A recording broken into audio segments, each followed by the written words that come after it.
All right. Welcome back, everybody, to the OK Run Show. This week, it's going to be just Shawn and I kind of just shooting the breeze out here, talking about kind of what's been going on in our lives, plus some of the stuff to look forward to for the rest of the season. But this week, there's not a lot to recap because all the meets happened about a week ago, and we already covered those in the last podcast. So, Shawn, what have you been up to? Well, went on spring break with the family, went to Florida, Cocoa Beach area, which is like up in like the middle coast of Florida. That's not very The, good the middle coast? geography there, The but middle coast, you know okay. what I mean.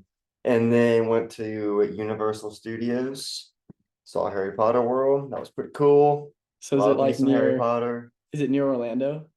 Yeah. It's Okay, about an so you're hour on out. you're on the Atlantic side. Yeah. Okay. About an hour Gold out. And Coast. then we saw the Minions. I love Minions. I don't know if anybody knows about that about me, but I eat some Minions up, dude. Do you post the like Facebook memes, like the mom memes with No, but I, minions? I should. Are you a big connoisseur of those I'm gonna memes? start putting that on the Instagram account. Okay, run. I'm gonna start putting Minion It's memes just minion for the memes culture. for the cult. All right. Um, been listening to have you watched Dune again since Uh, since last time? I don't think so. I've seen it 4 times, He's what? How long is the movie? like 2.5 hours. Let's say 3 hours for a round number. This man has dedicated 12 hours of his life to watching And I Dune 2. dedicate 12 more. Dedicate 12, yeah, dedicate 12 more. I'm ready to go, everybody. Yeah, I watched Dune a lot, and then what I watched last night. I watched Gangs of New York last night. Okay. That was interesting. What's it about? I think I was kind of hard to follow. I think it was about this dude. Like there's these like gangs in New York, No way. and they're like killing each other. And then this guy's dad dies, and then he like gets captured. It's like this like little boy. And it skips time, and he's a man now. Then he like comes back to that area to like get revenge on the guy that killed his dad essentially. And So he's is this like, like crappy Batman? I mean, it's a pretty well-known movie. I liked it. I thought it was fine. I gave it 3.5 out of 5 on, so it's all right. But it has some good acting in it, good Mm-hmm. action. Just a little confused. A little confused. What have you been listening to? You've been listening to anything? What have you been listening to pass the time in the car? There's Man, been a lot of driving I was recently. talking a lot in the car. I was kind of a talkster, but no, I mean I've listened to a lot of Kings of Leon, a lot of their song "Back Down South." Mm, love it. And then I've been listening to a lot of just a lot of like indie kind of like summer music. 'Cause I was in Florida, so I didn't want to put on like sad stuff. Yeah, you can't cry on a beach. Yeah, You can't so be I crying on a beach, on a warm beach. so a lot of Kings of Leon, some classic rock, some like Bob Marley, I mean some country too. Some Bob Some Marley. Zach Bryan. So just everything. Just vibing. What about you, Colin? What you been up to? What you been up I to? went to Galveston for a couple of days, but unfortunately, I was terribly sick somehow. Like I lost my voice, which was horrendous. I sounded like the towel from South Park.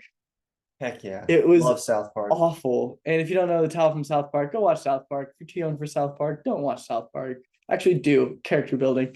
Um, yeah, so that was fun. Other than that, I've just kind of been chilling, relaxing. I didn't watch Dune any. I don't really You're a watch. fool for that. I have still not It's watched gonna Dune. change your life. It's gonna change the way that you see the world. I'm gonna see It's a gonna lot more sand that way, I guess. Hey, if you're Anakin Skywalker, you hate sand. Yeah, But well, Paul Atreides don't hate sand. I'm not opposed to sand. Yeah. Um, saw some sand. I guess it was in Galveston, so I was on a coast, the Gulf Coast. Rate Um, that coast out of 10. Like, it was okay. It was like I've never it was been. like 50 or 60 degrees the whole time. So like the actual That's pretty. coast part Yeah. was kind of terrible because you don't want to get wet. It's like cold enough that Yeah. like I don't want to be wet and cold. You know, so if it was like 80 degrees, I think it'd be better. Other than that, I mean, it's pretty much stereotypical Galveston, which is like near the beach is nice, but then you kind of get into Galveston and it's like a bit crummy. Not necessarily the most picturesque place, but honestly, it's kind of nice. Rode the little ferry they have there where you just drive onto it and you just kind of sit there for like 20 minutes and look at the big cargo boats passing by. Heck yeah. Which is always fun. But big thing we want to get into today, hot takes. Shawn has prepared. Looks like how many hot takes is there? I had You nine, have and 9. I want to preface, I wrote these before spring break, so before Texas Distance Festival, before all of it. So just want to throw that out there. So you want me to let's just read it. Go for it, Shawn. All What's right, number the first one? and these aren't in order, by the way. I just wrote a bunch of crap down, but Edmond North and Deer Creek both placed top 5 in team scores on the boys' side. Okay, And a lot of these aren't like crazy hot takes. It's more that's just warm. like predictions that are kind of maybe on the hotter side. To rate that hot take, I'd rate it as warm. Yeah. Like it's not hot. I think North has a honestly quite good team. You know, you don't expect them to be as good. Top 5's tough, but though. top 5's tough. I think they could certainly scratch in there. I think Deer Creek, I think it's how they play it. Is Graham Mitchell 100% of Graham Mitchell? Because that'll help. Yeah. Otherwise, you're relying a lot heavily on like Brody Woodcock, who I think he's can't really say obviously he's the favorite to win the mile. If he does a second event, of course he'll be favored to at least be top 3. If he has a bad day, he's still probably top 3 in that event. 2 mile, maybe 800 will be a little bit difficult for him to score just because there is so many guys. Around there. And I think if they reworked their 4x8 from what they ran at the DC opener, like as far as order, I think they'd have a better chance. And I think what they need to do is they need to be in contention. So they need to lead off probably like Tyler Schwartz to keep them in contention with those top guys. And then, you lead off like, I don't know, Woodcock, and then So I wouldn't lead off Woodcock. I would lead off probably Tyler. I would lead off your number 2. You still want to be able to finish in that last. And, kind of Brody Woodcock's Heisman moment of the season could be, taking a 4x8 W in a team that I don't think is won a 4x8. 4x8 W, that's huge. When was the last time they won a 4x8? Like they got really close with AJ Antonelli, I think. But even though they're good at distance, they're not always the team that wins the 4x8. And I think that this could be kind of like we expect him to win the mile. But like I think if they let off Tyler Schwartz, you lead off with someone just under 2 minutes kind of guy. You throw him out there, you're in contention, and then your 2 and 3, who are your weaker 2 legs on that team, they just got to keep it close. If they can keep it close, they give Brody Woodcock a chance, and then magic can happen. That's my. Speaking of Brody Woodcock, my next one was that Brody Woodcock runs sub 412. That already happened. So I'm kind of a genius, I guess. Out here, And I know that, that might not be a hot take, but I almost went like sub 410, but 412 is retrospectively, like if I were to go back to, pre-TDF, he's run just under 420 this year. Yeah, like he ran like 415 indoors. So 412 isn't too unreasonable, but also it's still, I think, lukewarm take. I think if you said under 410, I think that's a little bit hotter of a take, but I still think it's possible. Moving on. Number 3. Zach Rutherford runs sub 9. When? I didn't specify. Didn't specify. Tomorrow. Zach, are you running tomorrow or maybe today, depending on when I get this uploaded? If so, please break 9 so Shawn is correct again. All right, moving on. Next one. 4x400 meter state record almost gets broken. Like within 0.1 or 2 seconds. So you think it almost but doesn't go? Okay, I think that's a hotter take. Yeah. It gets really close. Okay, I think that's hotter than if you would have said like nobody gets close or someone breaks it. I also want to specify, I think the 4x4 for this year in 6A is one of the biggest events to watch. It usually is, but I think it's especially this year because you've got, and who knows about a third school, but right now, Union and BA They're the two that usually, if they both have good days, will be in the top 3 or 4 at state Mhm. in recent history. They just have pieces everywhere. And I think there's a decent chance. This also brings me to another hot take I wrote down at the 6A boys state meet comes down to Union versus BA in the 4x4. Whoever wins that wins state. Okay, I think that's actually a hotter take than most would believe Mm-hmm. because I think Broken Arrow is a more complete team. 100%. And on paper, if you break it down and if you look at the meet results, Broken Arrow has got it done every time they've win against Union in 2024. They keep getting it done. They have more depth across all events. The only place that Union is better is the sprints, but the sprints, they're heavier weighted in your favor if you can score in them at state. I also will say though, without specifying, Mm-hmm. I am fairly certain that Union has, and maybe even BA as well, has not put together their top teams yet.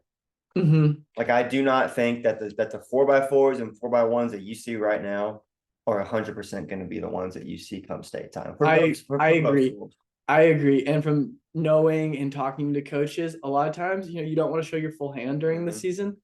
And so I think that, because they've raced each other so much, and we saw this at Tulsa Union meet this a week and a half ago. We know Broken Arrow didn't run their A squad there. They were maybe 2 or 3 legs off of their A squad. Also with, early season, we're in we just came out of the first month of the season.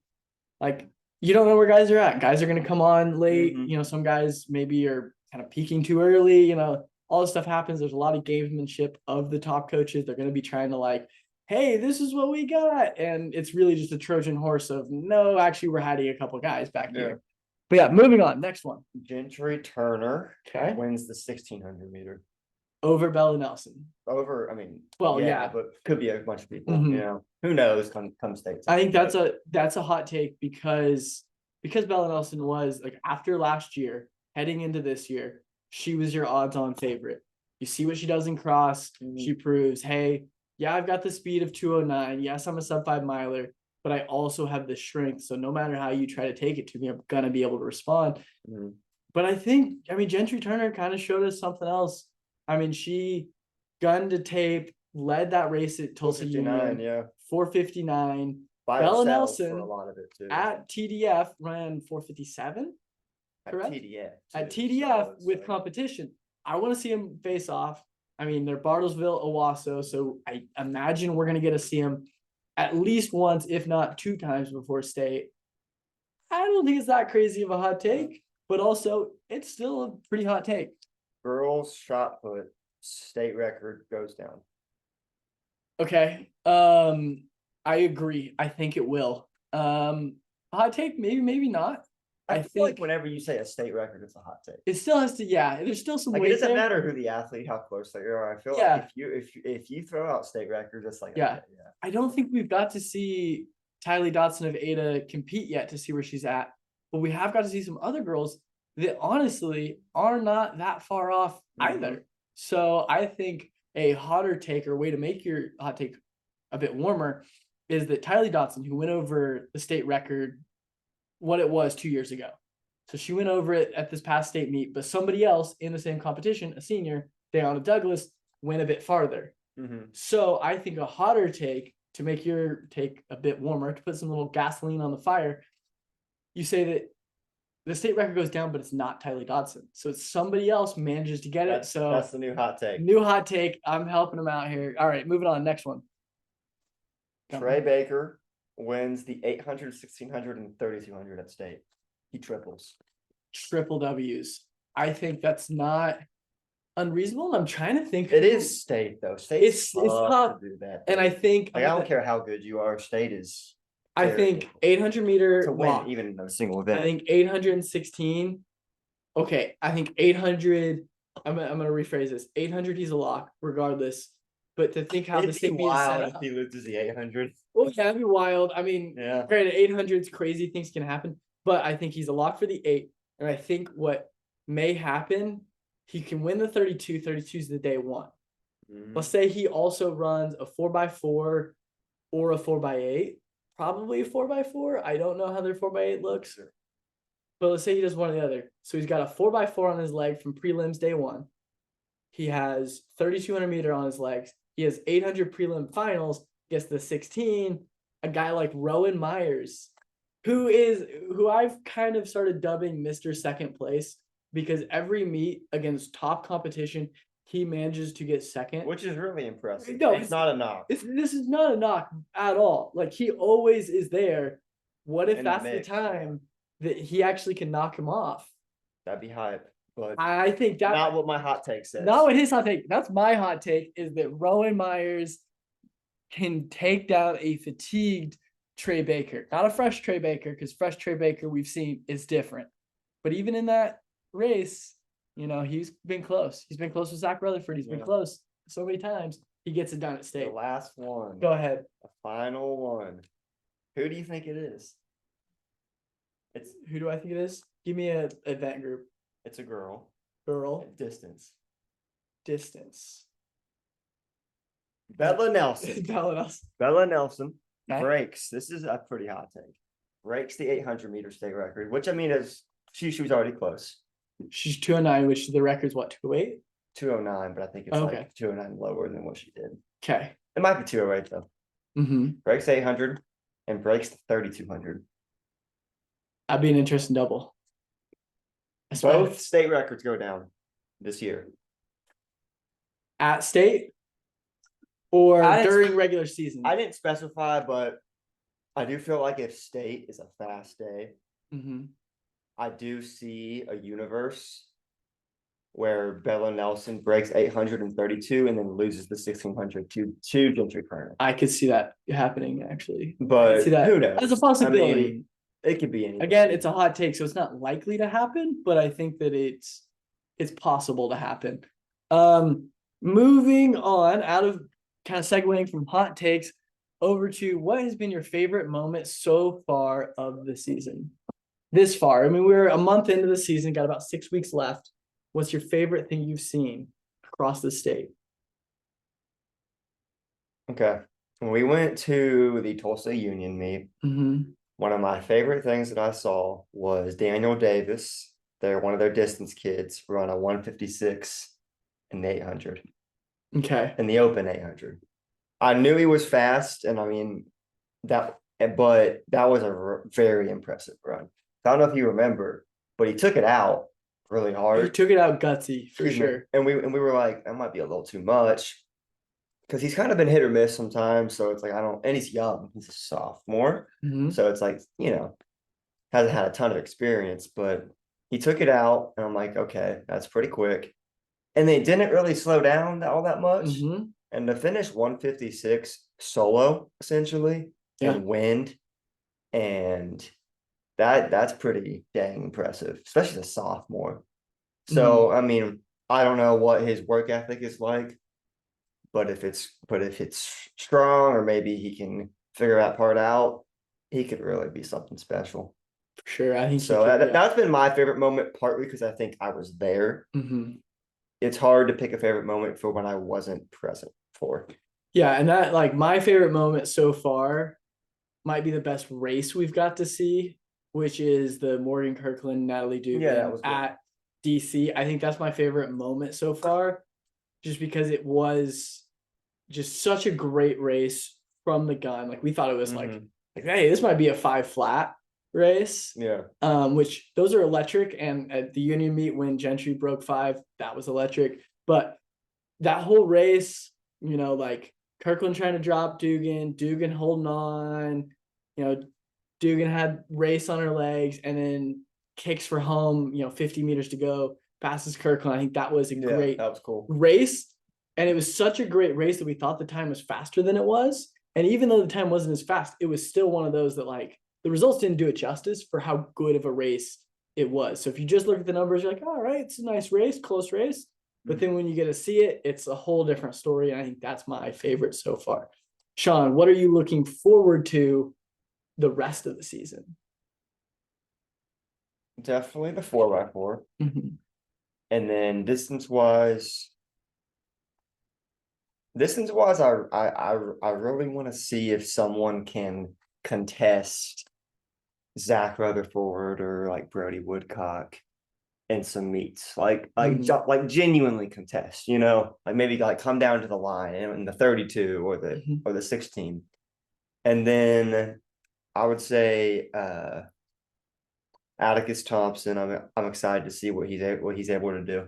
Mhm. So Yeah, he jumped 23 feet, 6 1/4 indoors. Went to a meet this past week. Shawn wasn't on that recap podcast. Jumped like 21 something, so a little bit hit and miss, but he's also a sophomore. He's young.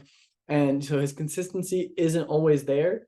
But when he is hitting, he's a top talent that could possibly one day contend for the state record, which is, I believe, like 25 feet flat. yeah, Like it's a crazy good record. And so I think that's something, maybe look forward to over the coming years is that guy is going to be a name that everybody will know kind of by the time he's done, especially if you follow the jumps. yeah. Um, what I'm looking forward to, I think, fast times have happened in the distance because TDF, I think the next time a fast time will happen in an event, mile or greater, is probably going to be state when those guys all clash. But I want to see some good racing. I want to see those top guys. I want to see Woodcock versus Rutherford. I like to see Woodcock. I mean, he's been doing the mile a lot. He's done the mile. Like, all of his races indoors were miles.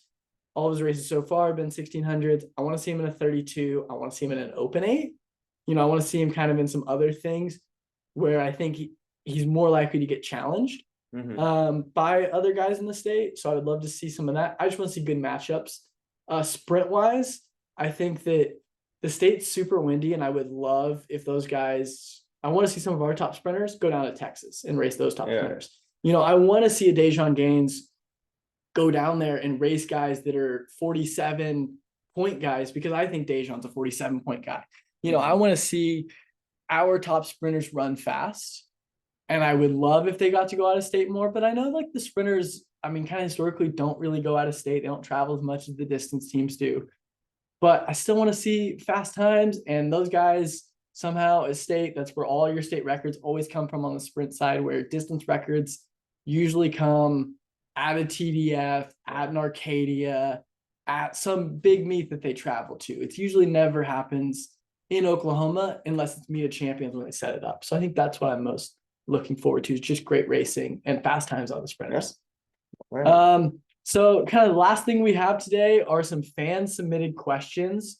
What's the first one? How does mileage relate to race results? Do in you your want to opinion? do you want to go on this? Because I kind of already gave my take a little bit. Not very. I could do On a full on the okay. Zach Williams interview. If you really, I mean, if you want to hear my take, I briefly touched on it there with some comments I made about how like running 70 miles a week is not that crazy for a college athlete just because of the training you do. It's pretty easy to hit 70 pretty quickly.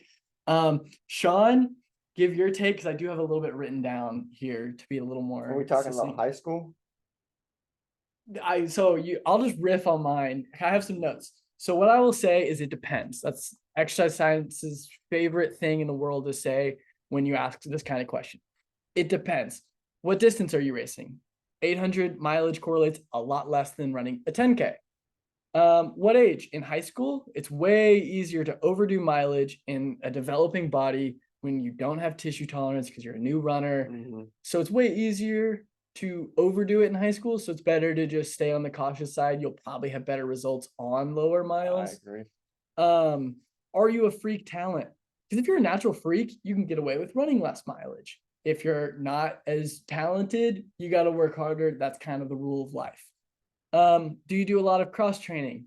If yes, you require less mileage to do equal performance because you're still getting physiologically fit. Your cardiovascular system's still getting fit. Your metabolic system's still getting fit, but you're just not getting the impact of running, which is good because you don't get hurt. And so if you're someone that deals with injuries, cross training is great and will help you get to the performances you so desire. Another thing to consider with mileage, are you able to do the necessary workouts? Are you able to do the necessary speed it requires to run your goal time or to be competitive in your goal race? Because you can run all the miles you want, but if you're not fast enough to keep up with the field, it doesn't matter. I know plenty of guys, and I've been there myself, that have run 100 miles a week and don't finish anywhere near the top of their race. You know, you got to Yeah. also do the very specific work and the quick work. And if you're doing less miles, you got to do more quick work to compensate for a lack of miles. But as a general rule in distance running, it helps. Most events are like greater than 80% aerobic. So doing not the most miles you can, but like up there. So like 80% of probably the mileage you could sustain, you know, so just enough that you kind of mitigate injury by not doing, like, if you can run 100 miles, if you break at 100 miles a week, doing 80 or 90 is plenty. But yeah, you still have to be able to run fast enough to hit your goal time. So if all you do is mileage and tempos and threshold, but you start getting under 5 minutes and you crumble in a race, tough. Probably should work on that side. Yeah. Your miles probably not your issue. Anyway, Shawn, go ahead. What do you got to riff? Well, those are all very good thoughts, and I think you have a lot of things that are correct in there. It's a very tough question because it's very broad. We could do like a 3-hour podcast on this if you're interested. And yeah, like it's a very I enjoy this kind of question though, because it requires me to think as well about like my history with the sport and maybe what I should have done differently or could have, you know, like, but it doesn't matter at this point. But I'm gonna focus on the high school standpoint because that's the focus of the show for the most part. Is because it is different in college. So I do think college, your mileage will increase, and it probably should increase unless you genuinely just don't. Because some people are different. There's just so much that depends on that, like, plays a role in this question, because you might have an athlete who is 5'5" and maybe a little stockier and is pure distance. He's likely going to need a lot of miles, most likely, because he doesn't excel with speed and he doesn't have any speed. Now, maybe you want to work on the speed, but maybe his body and his, you know, just the way it works is that he does well on 100 miles. And this is for college, not high school. I'm going to focus on high school in a second. But maybe you have a college guy who is going to run your 10Ks and your 8Ks, but is also has a lot of speed. So come track season, maybe he's running 800s a little more, right? He's probably going to want less mileage. Not always the case, but so I think it just depends. And in high school, I weigh more on the side of less mileage. I agree. Because I think in high school, most athletes, especially starting out in high school, their bodies aren't developed.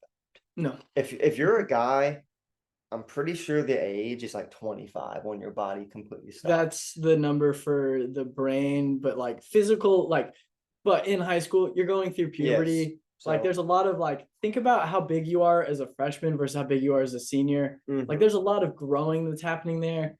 And if you're, you know, you're trying to get stronger, you're trying to like all this stuff, your body's gangly, your neuromuscular system's like, what is happening? Yeah. Everything's freaking out. It's like, I don't know what's happening because you're just rapidly growing.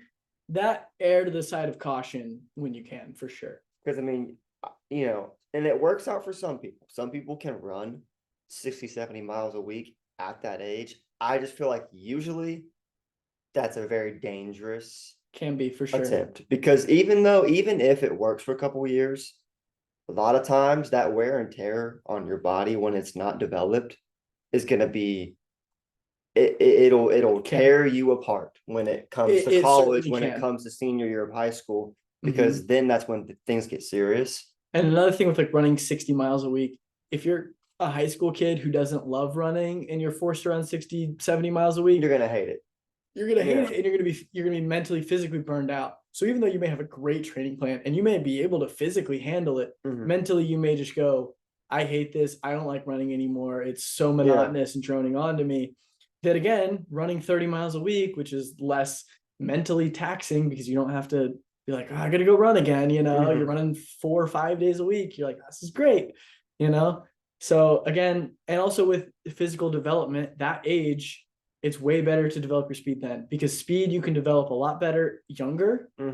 It just gets tougher. It's tougher to develop speed as you get older. So trying to build as much speed as you can when you're young, great. Because you can develop aerobically forever. That's why marathoners have great success into their 30s, 40s. I mean, recreational runners, you're doing marathons forever. You can do that for forever. So Mm. getting good at the shorter stuff younger is what you want to do.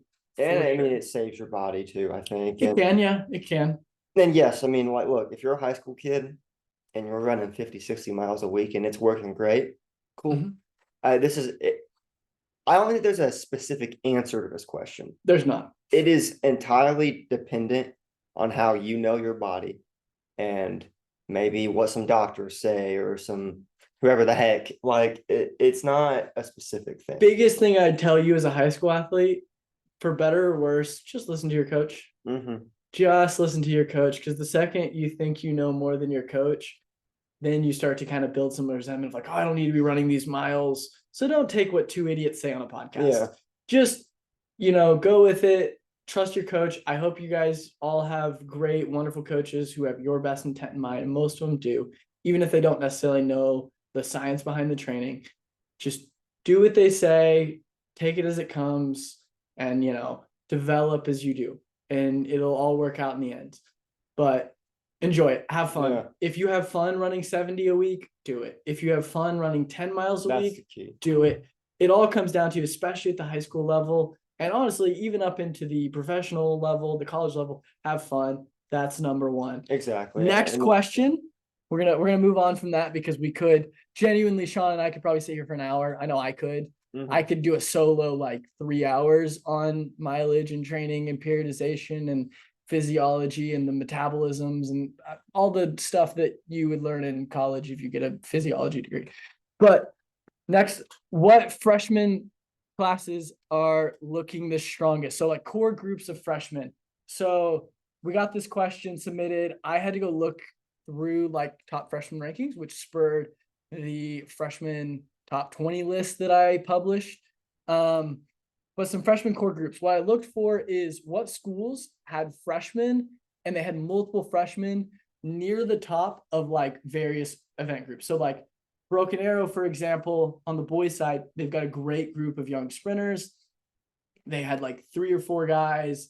It seemed like in every event in the top 20, they had multiple guys in the top like 3, so that obviously bodes well for the future. I think distance wise, Lincoln Christian has a pair. They have Ty Brooks, Sammy Ferris.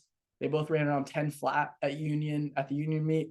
They've also run, I think Ty Brooks has run like 2 flat, maybe 159 in the 800. I mean, that's a really good like young group. Field events, again, BA, they've got multiple like top 5 guys in various events. So, I mean, again, hard to argue that. Girls side sprints. Girls side was a little more difficult because it seemed like there wasn't like any schools that were really dominating any event group, but some to look out for. Bixby had some good sprint girls. Edmond Memorial had a couple good sprint girls. Edmond Santa Fe all have some solid girls near the top. Distance, Piedmont girls have been sensational. Brooke Collins, I think it's Anna Caldwell. I don't know. It's one of the Caldwell sisters, one of the Collins sisters. They're doing well. And I think their older sisters are only like sophomores. So if we expand into core groups of young, so freshmen and sophomores, they look really good. But if we expand that way, Union sprinters have a lot of really good sophomores right now. They also have like the 800-meter guy that's really good. So like if we limit to just freshmen, this is kind of what I see. Field events, again, there's nobody that really stuck out with like multiple, like even a school like Clinton had a girl that was like number 3. And we also know they have like Kat Meacham, Montreal Crane, who are good older throwers. They've got a good younger thrower, so they've got a good throws program. They're going to develop good ones. Obviously, in distance, schools like Piedmont, schools like Deer Creek, they've got great coaches. They've got great culture, great history. Every time they graduate out and we're like, they're going to have a down year, they don't, because they somehow reload. Freshmen, it's really hard to tell because, again, people are developing. So, some people like Shawn, what were you as a freshman? Were you good? I didn't even run. Yeah. See, and by the time he was a senior, one of the top guys in the state.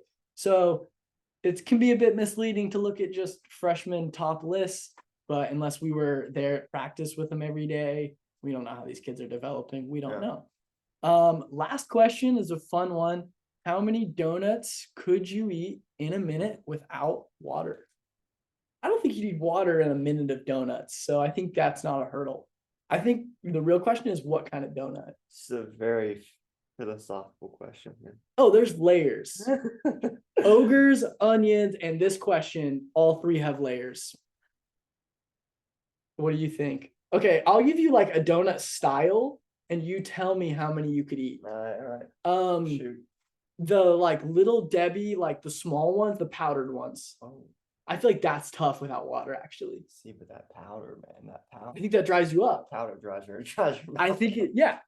I think that's what makes that difficult. Like the size of those isn't hard. I still think I could get 10. No, I get 15. I can pound down some little. Yeah, dude. I don't know. Maybe I'll say 10. I'll go 11 then, just to be. All right. to be that guy. Price is right. Price is right, me. You know. Oh, let's do it with glazed. Glazed, like crispy. Kreme, Yeah. fresh off the. Fresh off. Ooh, warm still. I'm going 8. Yeah, I think 6 to 8 is a good number there. Because I mean, if it's warm, you can like really just. You can really get in there. Yeah. You're like a warm glaze. That's what we like around here. Yeah. Anything else we got? Like that's our donut breakdown. I I think we should. Oh, we have one last thing. Put up the map. We have my favorite segment. Where in the world is that Class A school with Shawn, resident 6A, Scrooge. He's gonna try to get this up. This week, the school is Sweetwater because they recently hosted a meet. They also host a cross-country meet. And cool name, Sweetwater. So if Shawn, I'm can't even see, he's already cooking. It doesn't show his password. Never mind. I'll have it up there. Although I don't know why. Into my Oklahoma State account, yeah, please. Guys, just do his homework. Please. Like he wants you to do his homework. So up here on the board, when it gets done, this might be just a lot of us. I don't know. I'm gonna leave this in. I'm gonna leave the loading screen in. Shawn, what else you got? What else do I got? All right. Watch Interstellar. Great picture. It's a great movie. Watch Dune Part 2. Listen to Kings of Leon. Okay. And then listen to what was that new song that just came? This is how you start your path to being a little granola boy like Shawn. Dude. Dude. I love it. Dude. I do like some get us like a just granola. Google outline of Oklahoma. Like that's all you gotta do. This TV is so cool, dude. Dude, it's great. I love this thing. Outline of Oklahoma. Okay, just pick one. Get her full screen, hopefully. Oh no. Stupid. There we go. Put some gas now. Holy balls, dude. This is terrible. There it is. Close enough. All right. Boom. Shawn, where in the world is Sweetwater, Oklahoma? Incorrect. If I said like Marietta, maybe, which is a 3A school. Am I close? Sweetwater. It is close to Texas, but it's close to Texas right over here, just west of Elk City. Sweetwater. I'm like 0 for 3. He is 0 for 3 right now. But anyway, I believe that's been it for the OK Run Show for this week. Thank you guys for listening. If you made it this far, we will see you next week.